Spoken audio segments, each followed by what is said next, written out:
It's a pleasure to see all of you here. It's a joint initiative of Center of Industrial Technology for the Institute of Economics and the Interdisciplinary Center for Brazil-China Studies here at Unicamp. It's a pleasure to receive Professor Indi from Fudan University, old friend of us, and he's talking about the much driven development in China. That we have about 50 minutes to an hour of presentation, and then we are open to discussion. So thank you for this lecture. Thank you, Chelo, for the very warm introduction and greeting. I'm very happy to hear. It's quite a exciting experience for me to come over, flying for 30 hours to come to Campinas to meet all you guys and share some of my research. Very happy, and well, this is my second time, sorry, in Brazil, but I think it's giving me a lot more insights into the Brazilian economy, society. So far I enjoyed what I have been seeing, and I think there's a lot of interesting similarities between China and Brazil, or BRICS countries in general, that's worth looking at. So today, thanks to Celia's arrangement, I'll be talking a little bit about my book, but I also wanted to share a little bit more, sort of more broad view of the Chinese development and innovation, so that okay.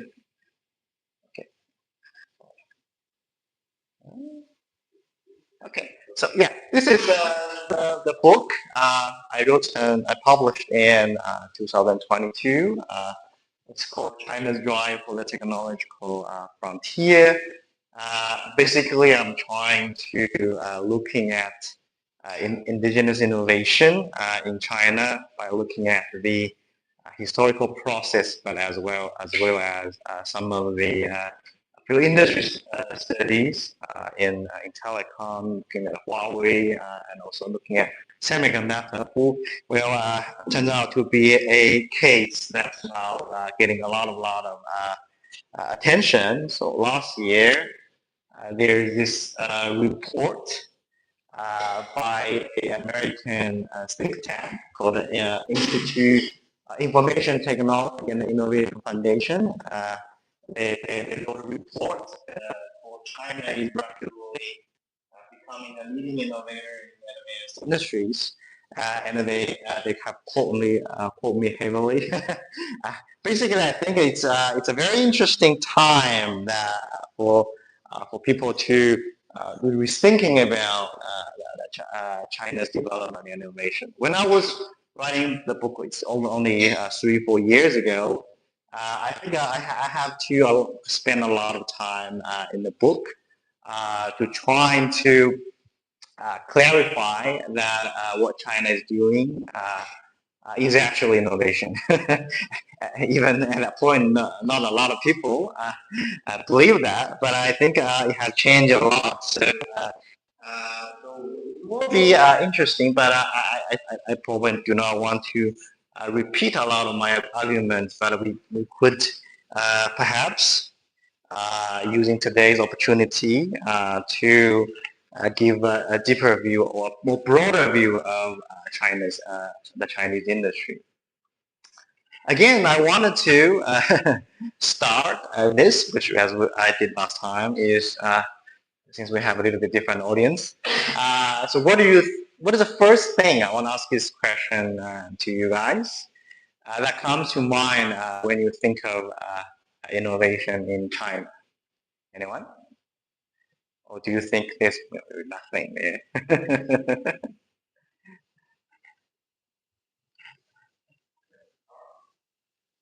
electric cars. Okay, thank you. Anyone else?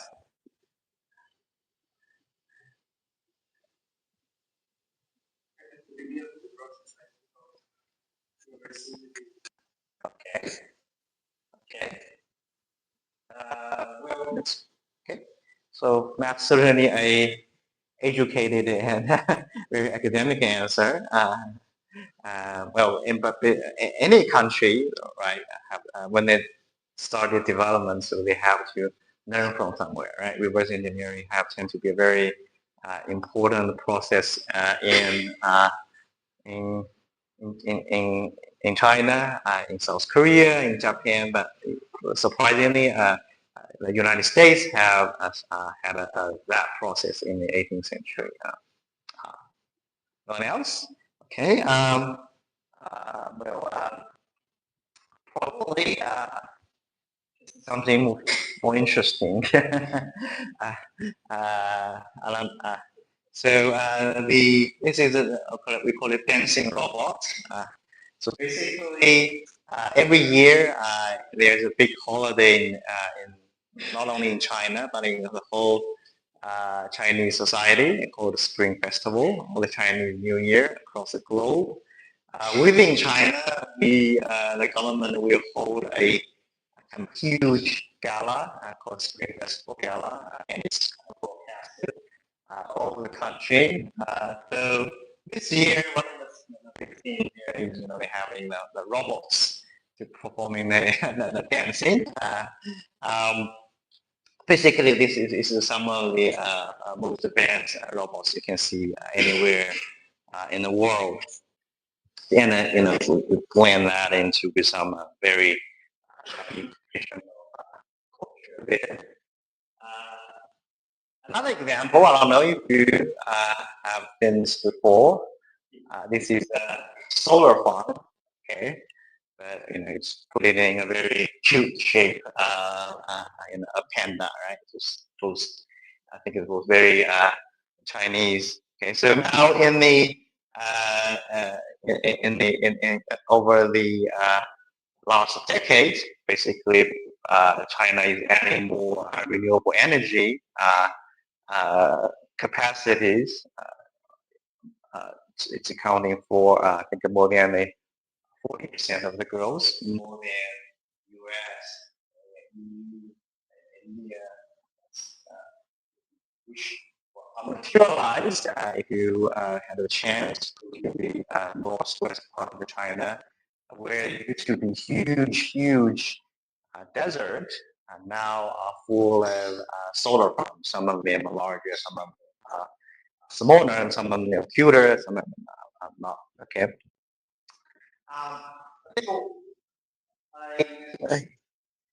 A number that can symbolize what China has done is in this number that's just been reported statistics. In July, last month, China generated and consumed 1.0 trillion electricity kilowatts. To give you guys a concept, how much is that? So first of all, this is the first time any nation in the world have a monthly electricity generation and a consumption more than 1 trillion kilowatts. And this is about the annual consumption and generation in the whole Southeast Asian countries for the whole year. Okay. This is about a quarter of the U.S. electricity generation. So you might wonder what do the Chinese do with all these electricity? It's because it's a lot of air conditioning of the hot summer, which is part of the factors. But in fact, the largest increase in electricity consumption in China in July was in fact agriculture.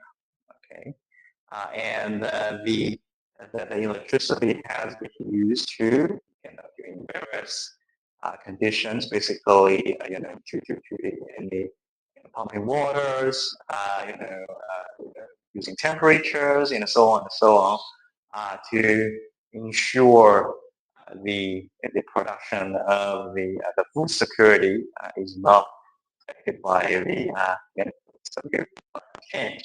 So this is what what I want to ask. This question is, how do you combat climate change through, either whether you want to have a lot of either growth or industrialization. I think China is definitely trying the industrialization way to combat climate change while maintaining the growth. A lot of the electricity you have seen in the previous slides are generated through renewable energy, through wind farms, through solar farms.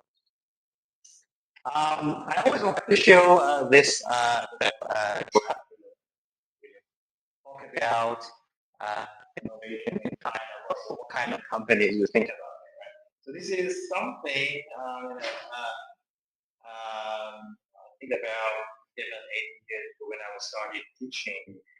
Show that to a lot of foreign students. Not all of them still know about it, but I guess today you're probably going to be familiar with most of these companies. Even here in Brazil, the partner is OnePlus.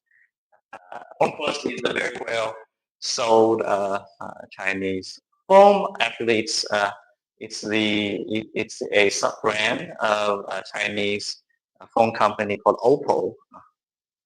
Okay, so this is a brand they have used specifically for European American market. They have white bands. So it's all everywhere now.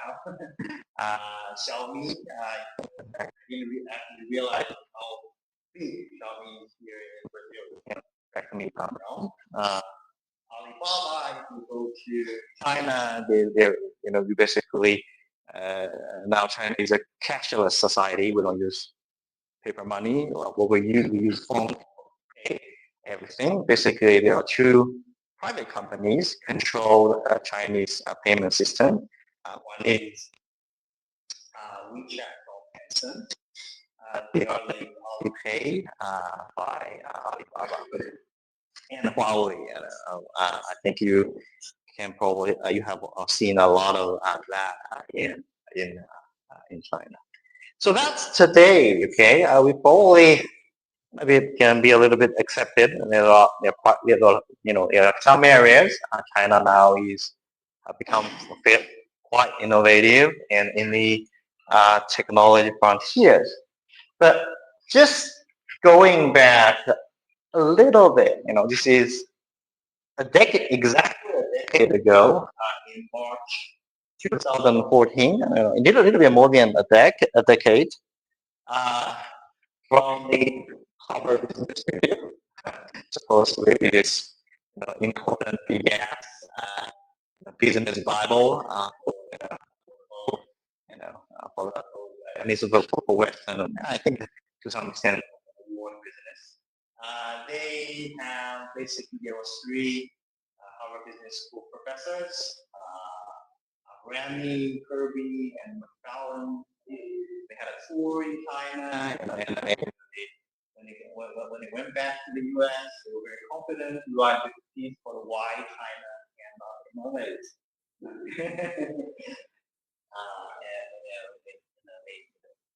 The other gurus, business gurus, okay? And the reasons they gave are things like, this is not exactly from that paper, but basically, again, IPIF have some very good summaries. They basically, the arguments you can see in the West are things like, one, Chinese students are not learning and do not know how to think for themselves, okay? Which was something actually I believe before I did my math in the United States. But when I was taking classes in the US, I realized that American students, memorize a lot more than Chinese students. I don't know which one is learning and how can you know, have a little bit critical thinking without choosing away things you can memorize. And other argument is China is far behind leaders will catch up. There's weak IP laws and informants. I mean, China will always be a copy. I'll come back to this in the next slides. No economy subject to heavy hand of state planning and ever be innovative. This is what I want. They don't know there's something called reports on manufacture by Alexander Hamilton. Basically, the whole state-guided industrialization was started from not from China, okay, from the United States, okay. Well, but anyway, we want to look at the RP part, right? This is the very long kind of long-term. I don't know if you could say this is impression or portrait or something about China, especially the Western world, is that China is weak intellectual property. I think intellectual property laws enforcement. China steals from everyone. It's copy, reverse engineering, right? So if you think that's the truth, the next thing going to be quite for the chart I'm going to show you in the next slides going to be very surprising. Okay, this is a number of total pattern application. Okay, so pattern, if you look at, I'll explain in a few minutes. Not just with the national government, but it's the PCT national basis, basically nationally recognized patterns. Okay, by China, Japan, United States,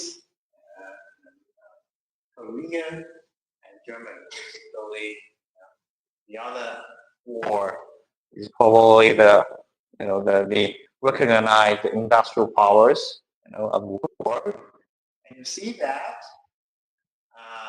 Japan and the United States have long been sort of the champions of intellectual property in terms of the numbers of patents.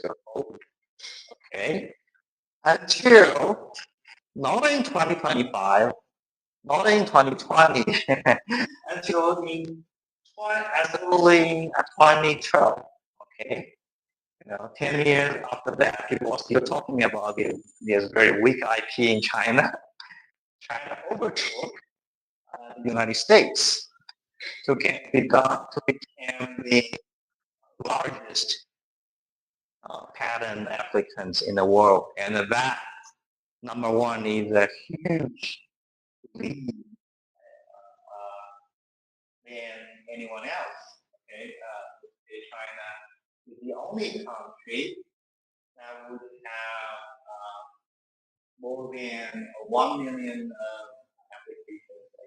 That's a huge number. Well, it's not necessarily. I will talk about the nuances a little bit here, but first of all, it doesn't necessarily mean like 3 times more video than the US because we have just more patents. If you go back and think about it, we just talk about China has weak intellectual patents protection. So you cannot innovate. That's always not true, right? If patent is useless in China, why? By 1 million, okay, patent a year, okay. So of course, this is one of the thing that a lot of scholars trying to understand. But even though this is not the main issue I'm trying to talk today, basically some of them explain from the point that there's a lot of R&D expenditure in China. China's R&D expenditure is second only to the U.S. now in the world. Because of China's WTO sanction, also have some legal issues. There's also government subsidies in terms of patent application. I actually wrote a paper some time ago talking about patent has been used as some sort of signals, for firms to codify their relations with local governments. Okay. So anyway, the argument here is that it's a very complicated issue. Okay. But if you think about what pattern it is, right, and why China's this innovation model, okay, whether you believe or not, has so much association with this pattern we have in the world. You probably have to understand a little bit why, what is a pattern, what's that, what is important. I'm not sure the background of you guys, so this is some of the just very basic ABC of what a pattern it is. This is American pattern, basically. It's a government issued paperwork showing that you own, a piece of technology.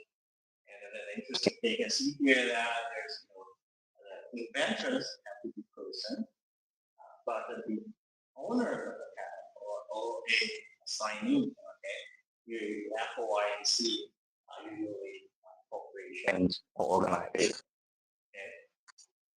Okay. It's basically very universal throughout the world.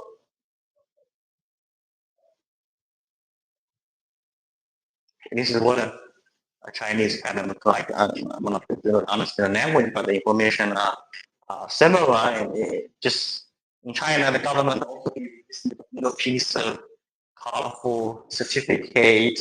So if you get a chance to visit a Chinese company, the chance is that you will see they have this showroom, okay, with a nice wall pattern or all these certificate on there. It looks very colorful. Which fact we don't really get a lot of information because it's just a certificate. Okay, there. So the important idea is that the crash course of like if you don't understand pattern, you basically first of all it is a record of knowledge. Okay, but it's a particular type of knowledge. It's the knowledge that can be written down.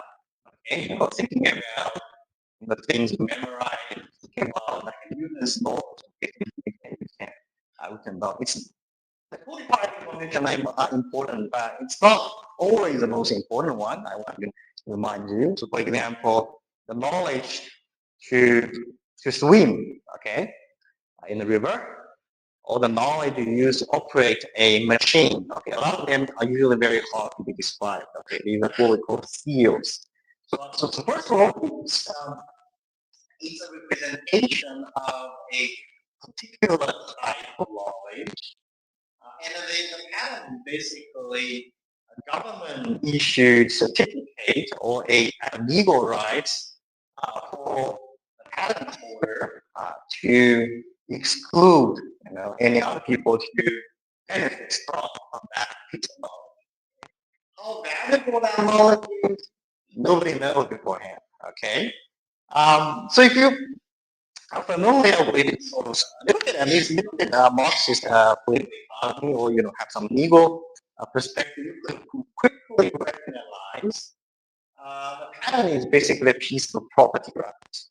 Okay, it's artificial property rights created by the state. Okay, to some intangible goods, which is supposedly the knowledge. Okay. So why is that important? And when we talk about innovation, the frontier technology, well, largely I would argue it's a arbitrary result of the neoclassical economic revolution. So if you look at history, okay, as early as 1474, there was the patent law, the world's first patent law passed in the Republic of Venice. Okay.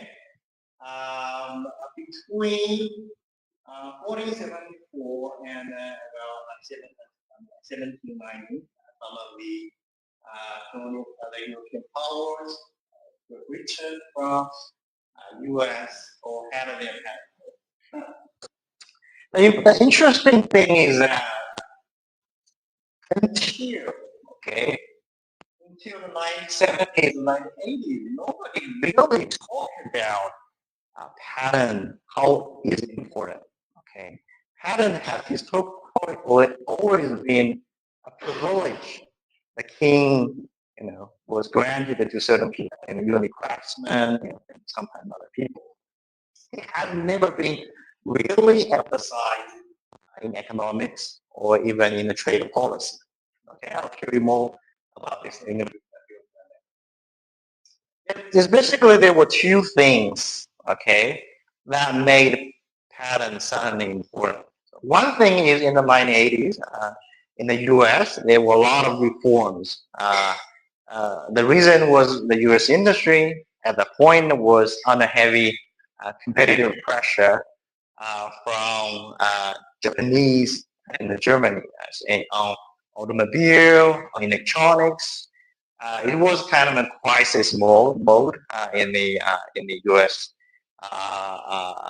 Government. So basically, some of the congressmen said, well, we have the best universities, we have invest so much money, federal money to research. We're going to make use out of that. So by the 1980s, the U.S. began to emphasize patents and other intellectual property and began to enforce that in trade negotiations, most notably in the TRIPS negotiation in the WTO around the main motivation out of that is using patents to basically suppress Japanese and Korean development, which the Americans claim they're basically stealing from the Americans.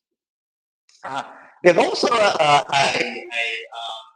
time there is a guy called Governor Morse. I don't know if you know him. So he's a Nobel Prize winning economist. Morse wrote a book which was hugely influential in the U.S., Europe, is also in China.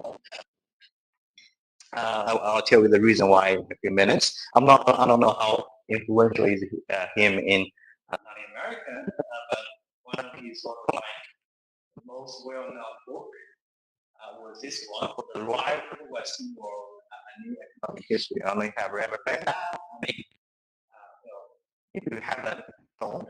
It's very bad.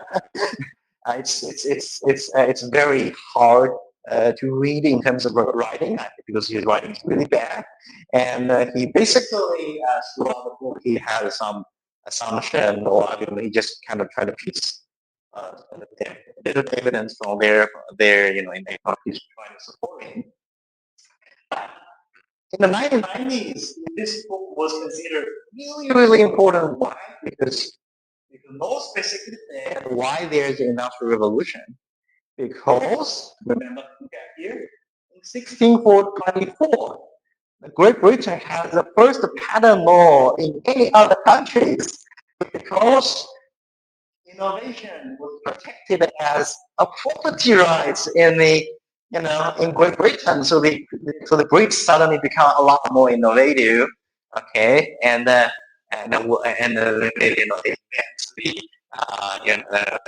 steam mills, engine, and so on and so on.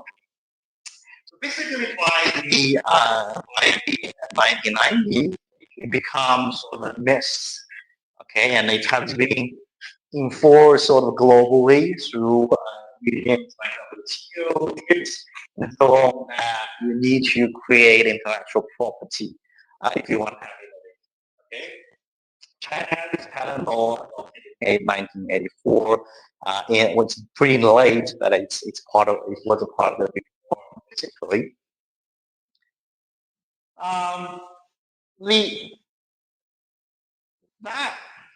China's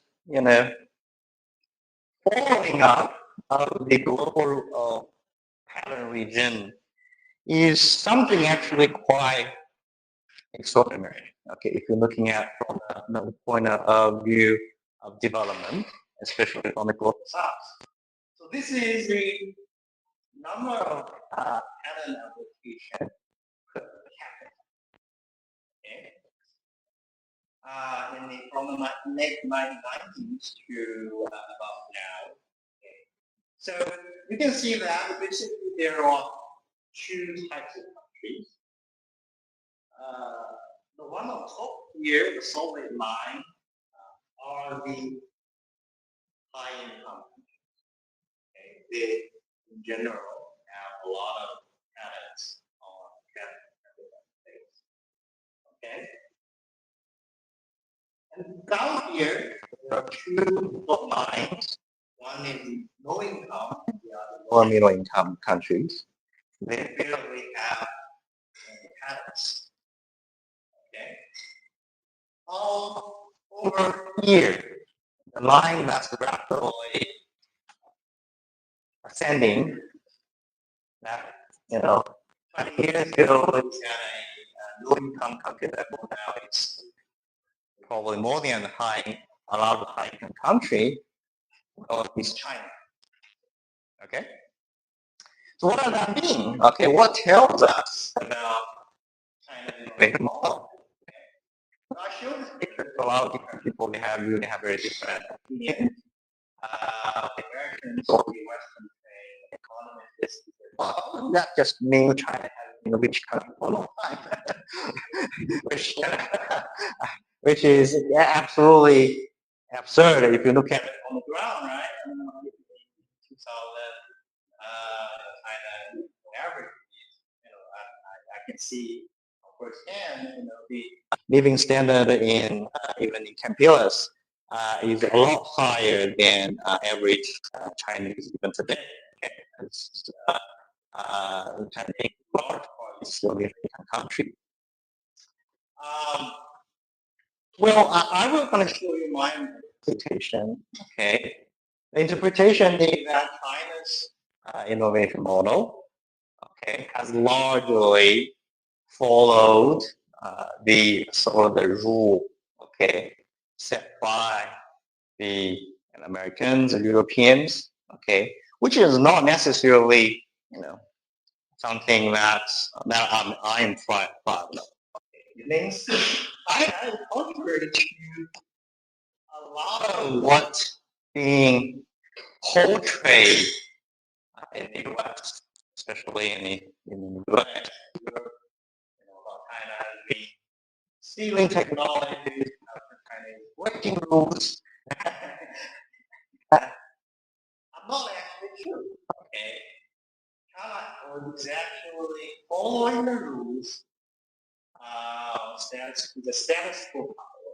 They're really break the global trade regime. It didn't really break the global pattern regime, which it's a sad truth.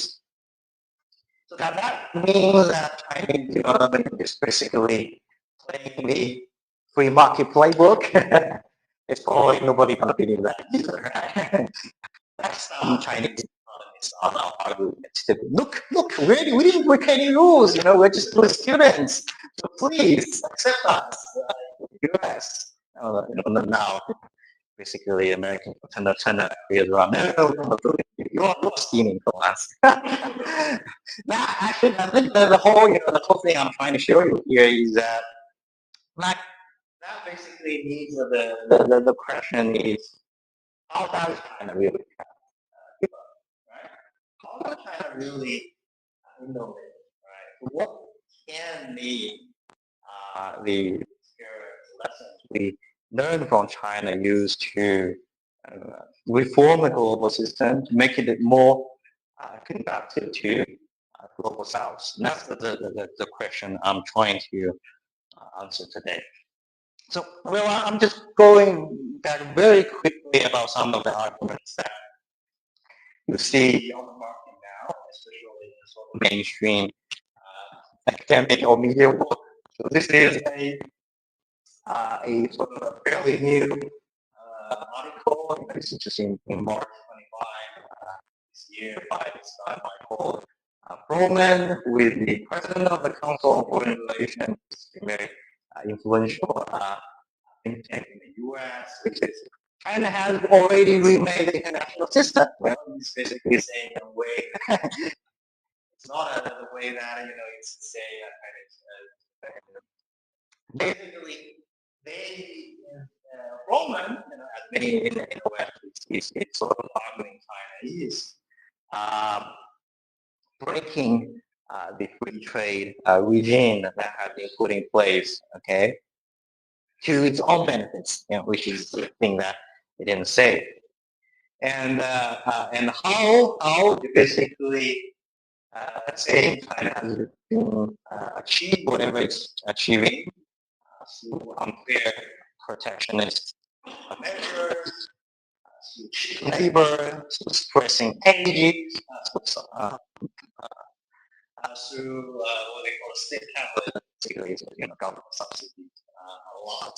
Okay, and well, it has been used as a reason to having industrial policy in America or in but I want to show you some of the cases that everyone go very quickly through. It is a rich country today, okay, that ignored the still intellectual property when they were developing. Okay, the U.S., even though we had an early patent law as early in 1790, it did not recognize foreign patents, okay, until 1891. The U.S. wasn't patenting like crazy, okay? It was just basically pretending any patent that's not held by the American or not patent. They're trying to do the same thing today. For example, Rubio, before become the foreign secretary this year, last year, basically has been trying to push an article saying you want forfeiting all the patents held by Huawei because in the U.S. because Huawei holds a very large share of the 5G central patents, which means that you can connect a lot of these from American telecom operators, American firms, and going back to what they did 300 years ago, we decided, the patent for Americans, we just don't recognize them, okay?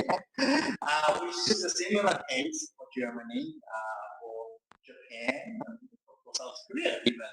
The Japanese and South Korea issue is more interesting because they have been forced to tighten laws in the 1990s, basically, when the U.S. trying to enforce this, a global patent regime today. If you're looking at that historical, who is using protectionism measures to protect the industry? It wasn't, this country recognized the U.S. and Germany that were the most successful in doing that.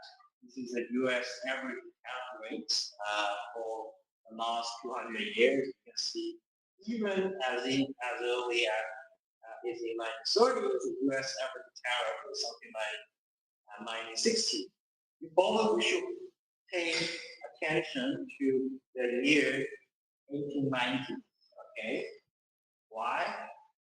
1890 is the year that the U.S. became the largest economy in the world, number one GDP economy, and in 1890, the U.S. still have an average tariff of 15%.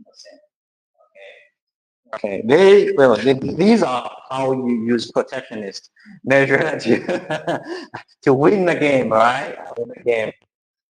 There are also interesting studies today by some mainstream economists, and to their surprise, this is the rich countries are usually using more industrial policies, not the middle income or the developing countries.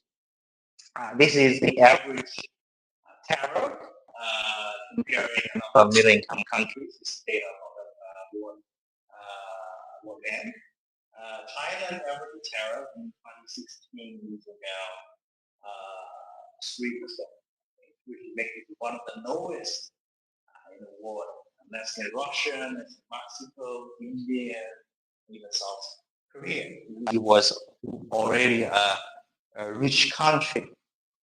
And if you're looking at the tariff after the April 1st and Liberation Day, the U.S. is definitely having a lot higher tariff.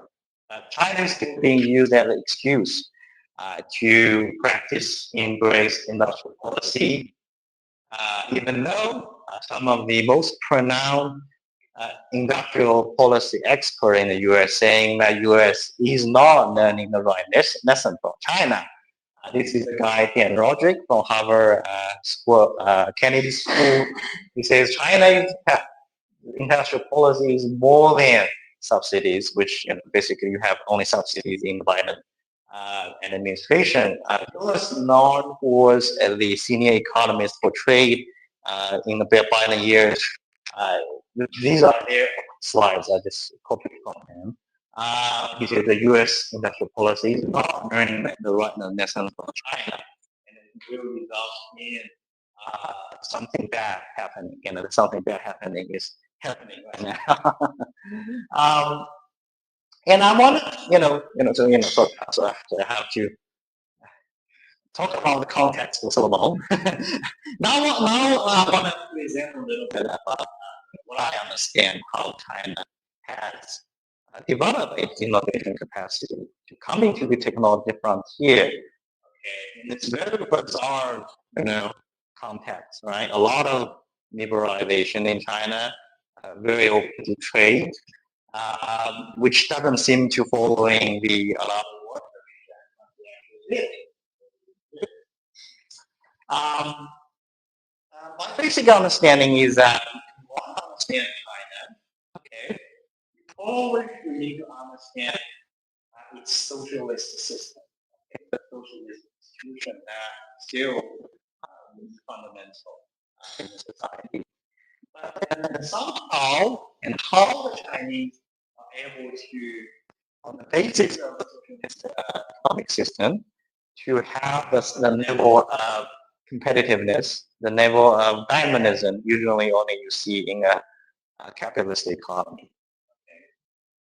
How the Chinese done that? Of course, there are roles of the states and roles of firms. So I'll talk a little bit more about the state today. We can, if you're interested and discuss in my book, I want to talk more about firms. Okay. At state level, there was basically there was a combination of planning and experimentation. Very interesting combination, but somehow it worked.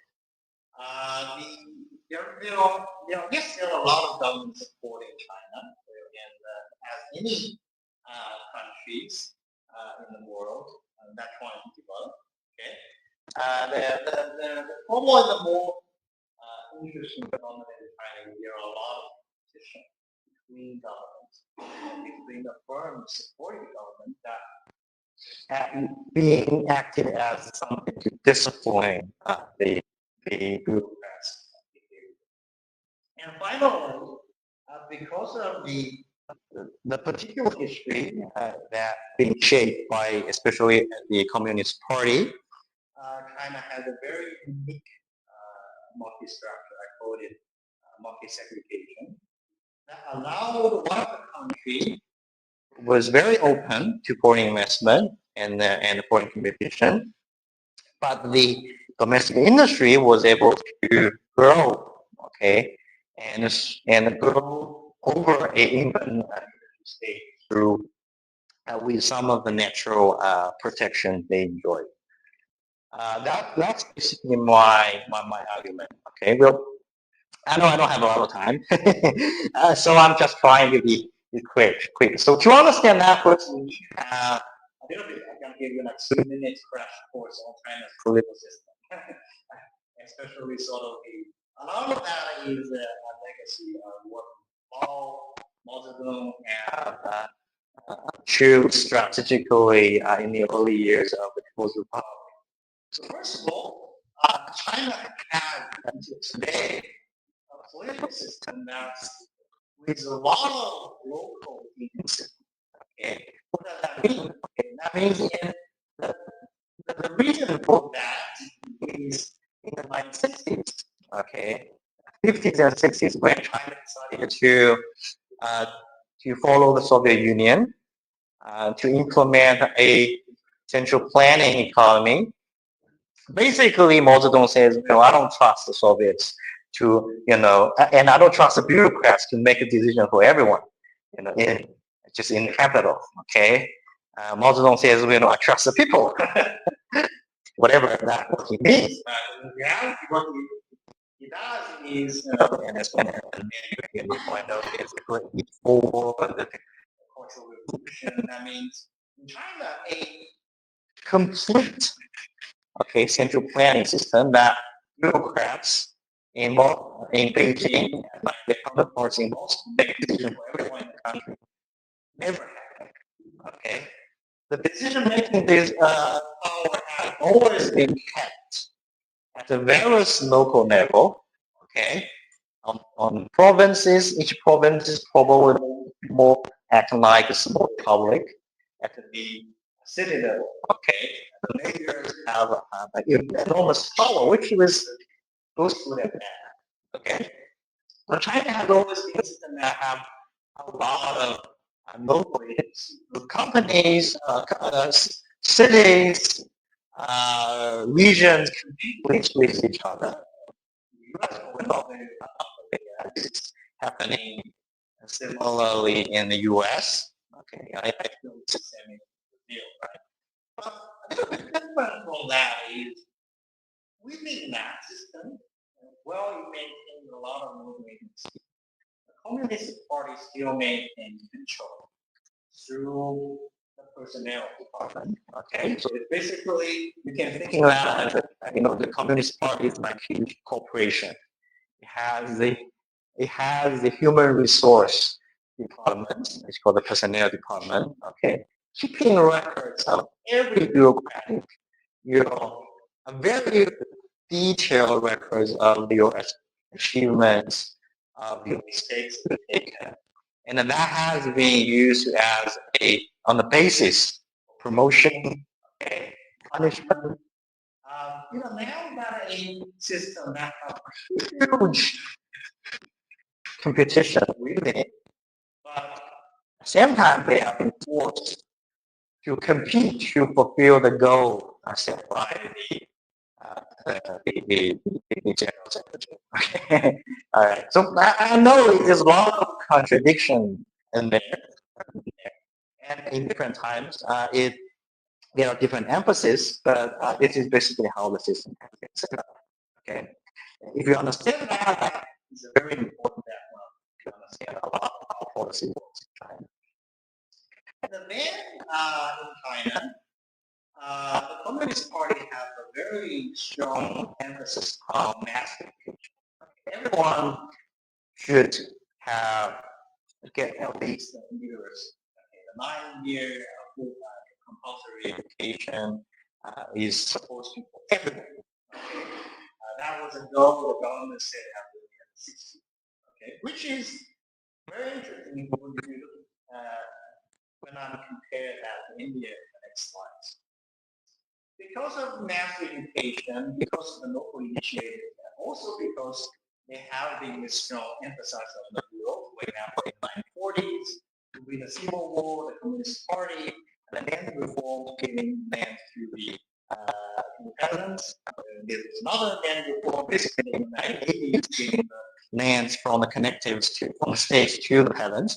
So trying to keep the peasants productive to feed themselves. It's also very important Communist Party policy that accidentally, but probably very importantly, is creating a basic market for which was the basis of China's industrialization, but it's also the basis for domestic company to survive.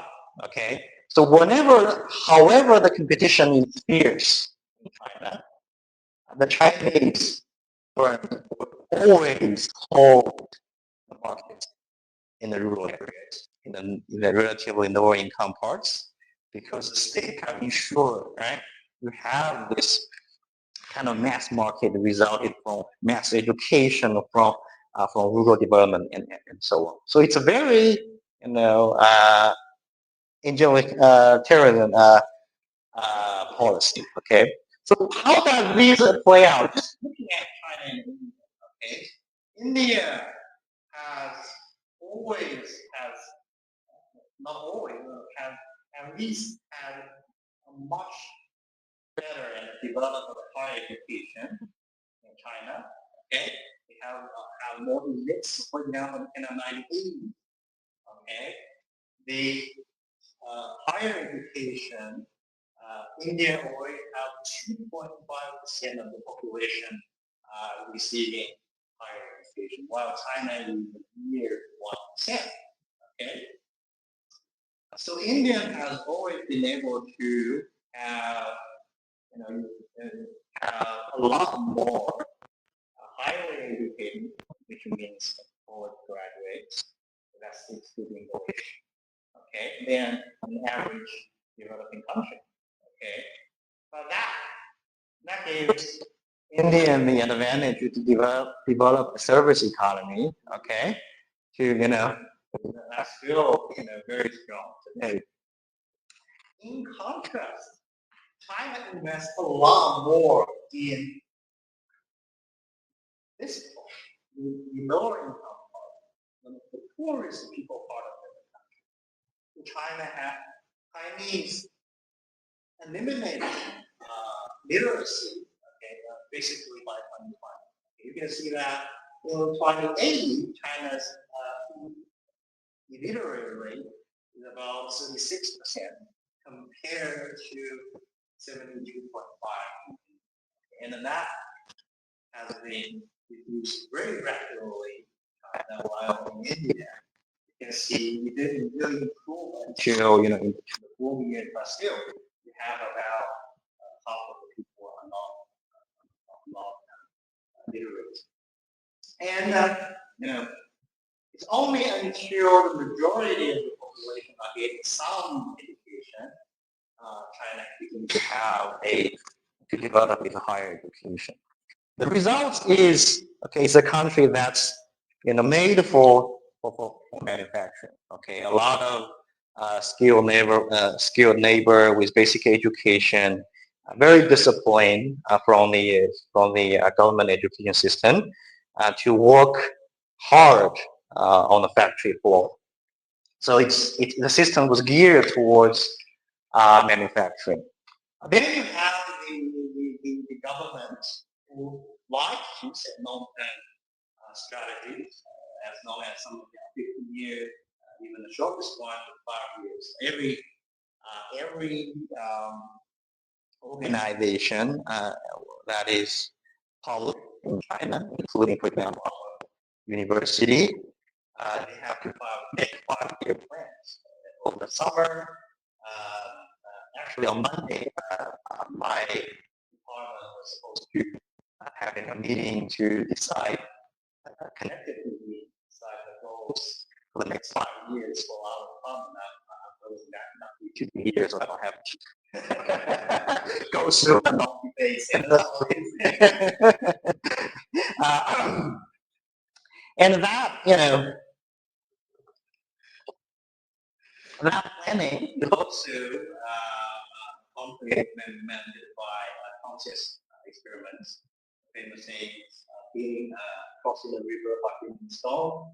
So that allowed a lot of the discovery, the trial and error, and feedback, and so on. You can see that from this example of China's high rail, high-speed rail.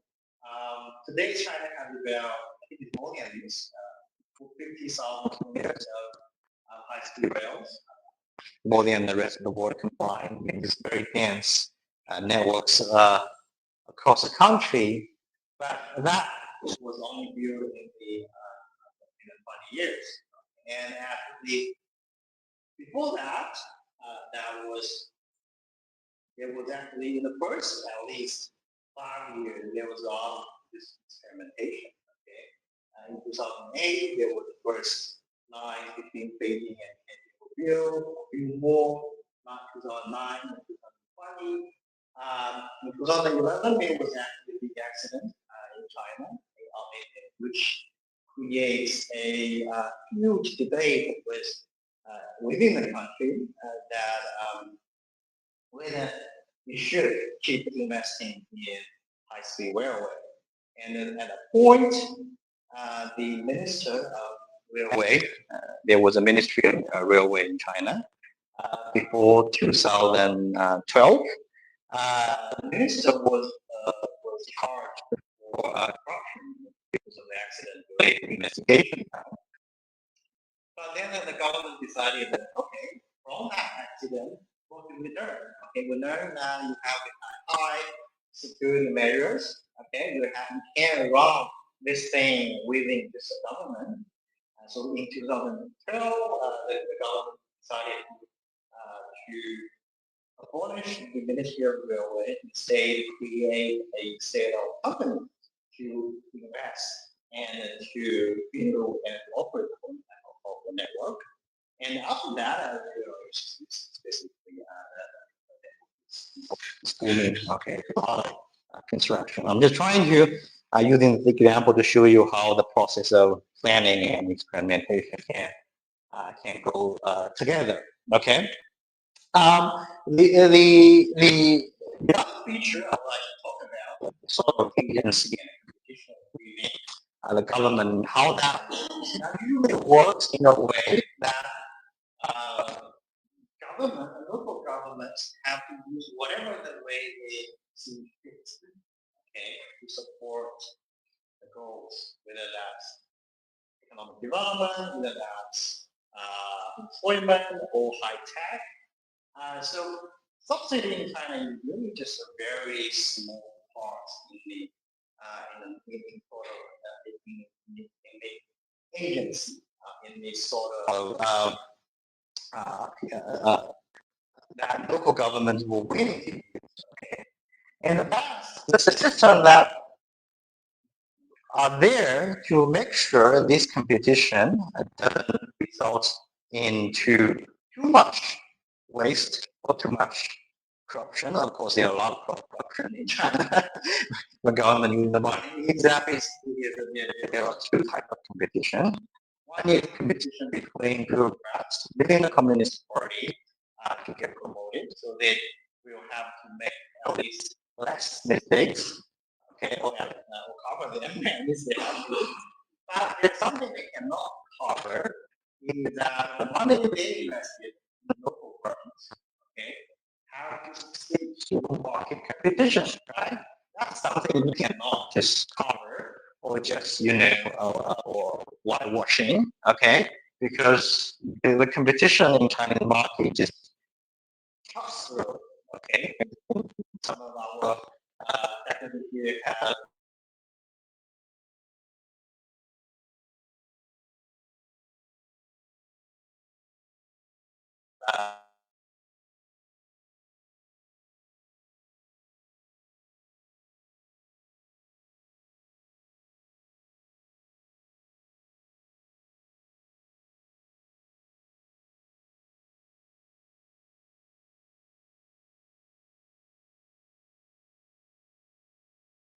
in this economy, okay, were able to, for the domestic company, were able to grow in this economy with very little tariff expectation.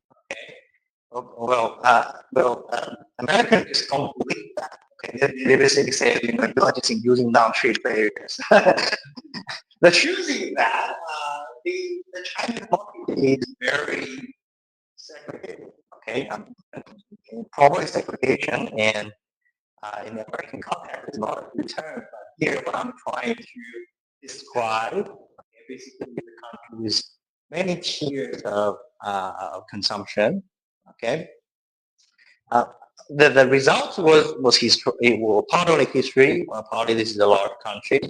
but it's also partly because of the kind of socialist tradition that trying to now the poorest part of the population have some income, have been able to engage in economy.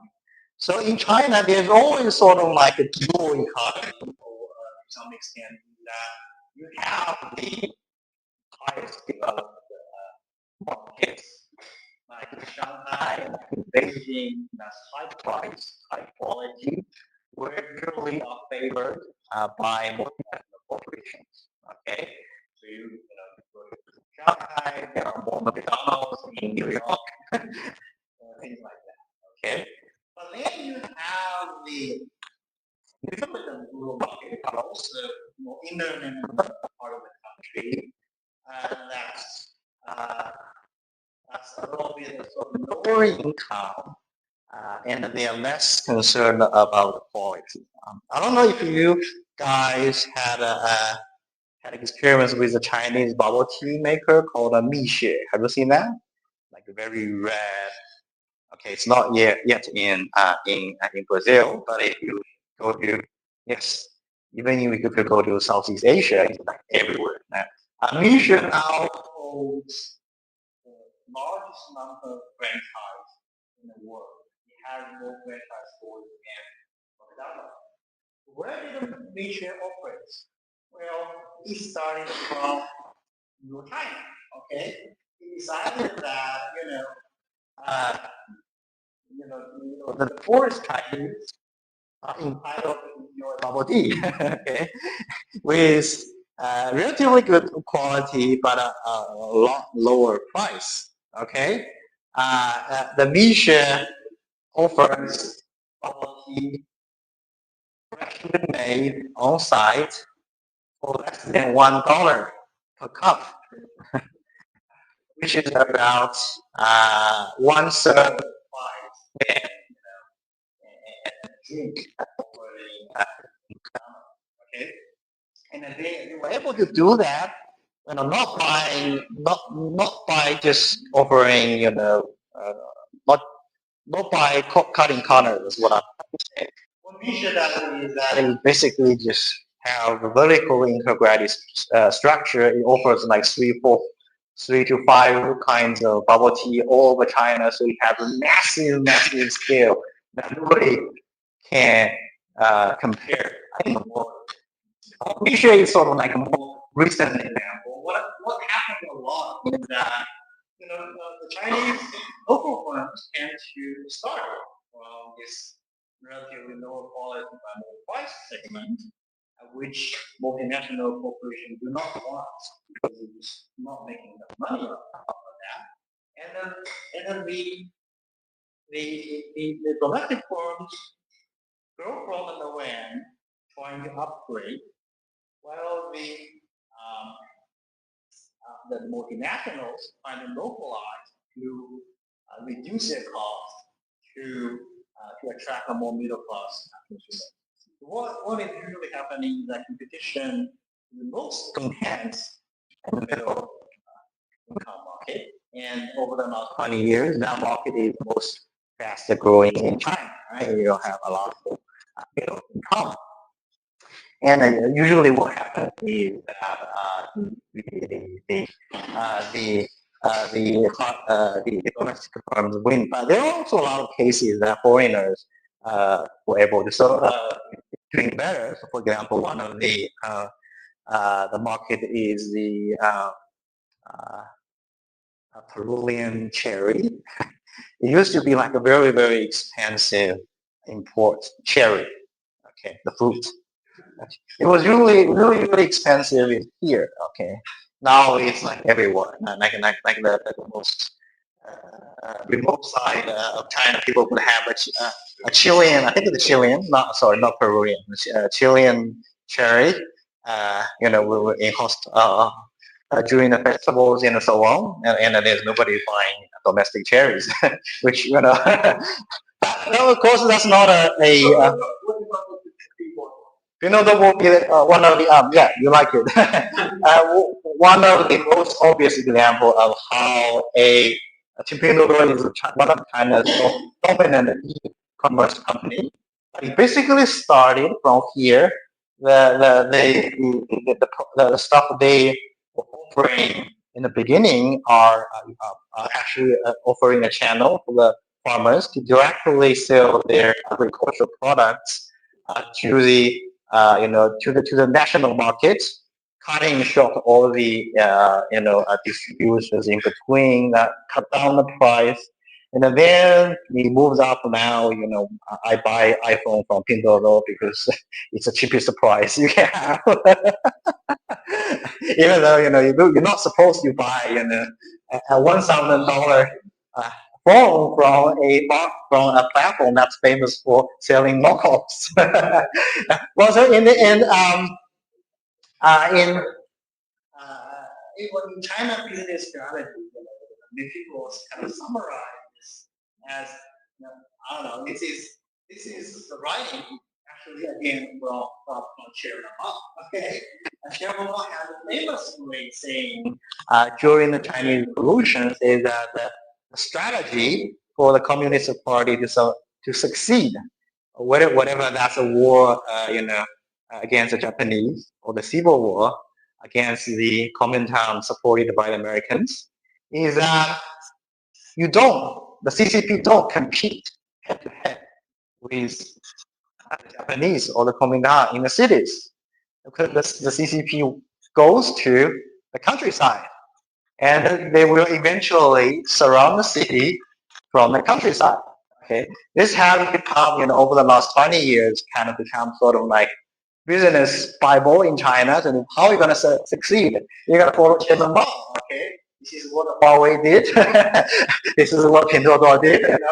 It's sort of like a joke, but if you just follow what I'm talking about, economic fundamentals, the institutions set there, it's absolutely making sense.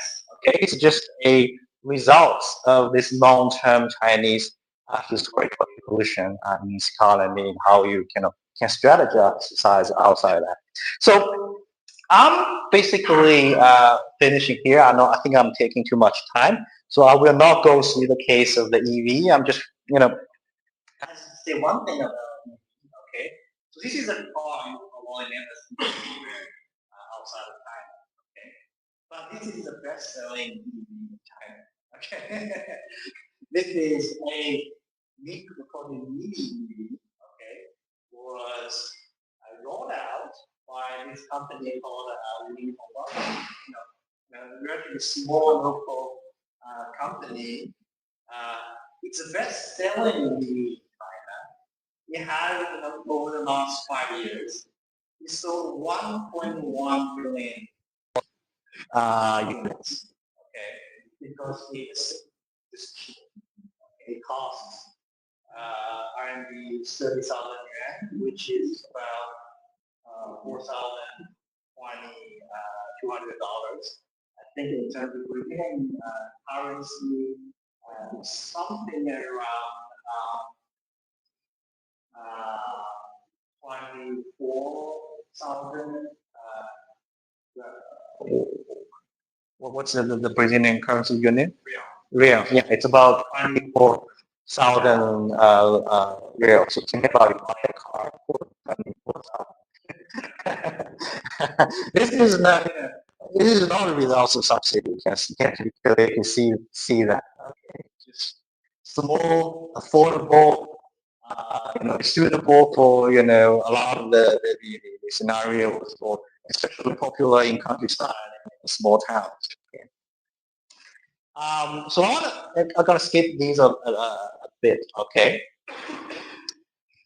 So I'm gonna go back a little bit to talk about what we never did so far. Okay. So China developed internally, follows a lot of its own logic of its unique configuration. But I would say that a lot of that basics is universal. You need to educate your population, whenever who they are, right? You need to give agency to the governments while have a long-term vision. You need to, for example, create markets for your firm, but basically not entirely subsidy, but make sure everyone has a chance to lead by right. But I want to say finally a few words. Now China is rapidly approaching the technology frontier. Okay? And from what we see from outside, and contrary to a lot of what the Americans are portraying, China is being kept back, following a lot of the rules, okay, being set up there over the last 30, 40 years of neoliberalism. And I would say that's not a very fair or just region, okay, especially in global south. This is the number, looking at who is getting a bunch of patents, where are they getting, okay? So just very quickly, so you can see that in year 2000, about 90% of the income, the patent income was generated from high-income countries, another 10% generated from middle-income countries. And the 1990% of that income goes to high-income countries. Okay? By 2020, less money will be generated from rich countries because their share of the global economy reduced. Right? So now less than 80% of the patent income generated in rich countries. About 20% are generated in middle-income countries, like China, Brazil, okay, that are developing. But still, the majority of that income goes to where? Not to Brazil, not to China, not to India, but still going to the most rich countries. So this is currently a very just global system. And I wish that kind of already made that system. But again, which is the sections we have here. But I think China is in now a very unique position to challenge that system. Okay? It has a much stronger industrial innovation base than any previous challengers in the global south. Even if China willing to follow the rules set by Americans, now it's the Americans, right? Who doesn't want China to be there? So I would say we'll just, forget about that. We're going to have something new, right? We should have a new international order that will be fantastic to technology transfer, to capacity building, learning and innovation in developing countries. You both going to ask me how we're going to do it. Right? Well, the easy part, we can just abolish the patents. Okay. The patents are not very useful in understanding just a mess, okay, being created by the new classical economy. Looking at that, I think this is the most important technological innovation and development over the past 10 years. Okay, it's the rapid reduction of the cost and solar, wind, the renewables now, the contrary to the fundamental forest, renewables are cheaper as a source of energy than fossil fuels. This is how we could have a chance to combat climate change, right? By massively implement renewable energies. And this is done not enable some magic pattern.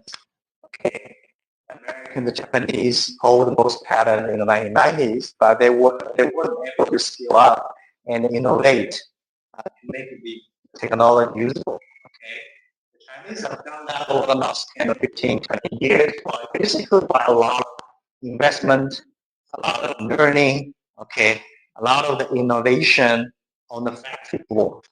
And those innovations on the factory floor, by definition, are not very easily codified because these are the skills, the experiences, right, that you could accumulate in the real production.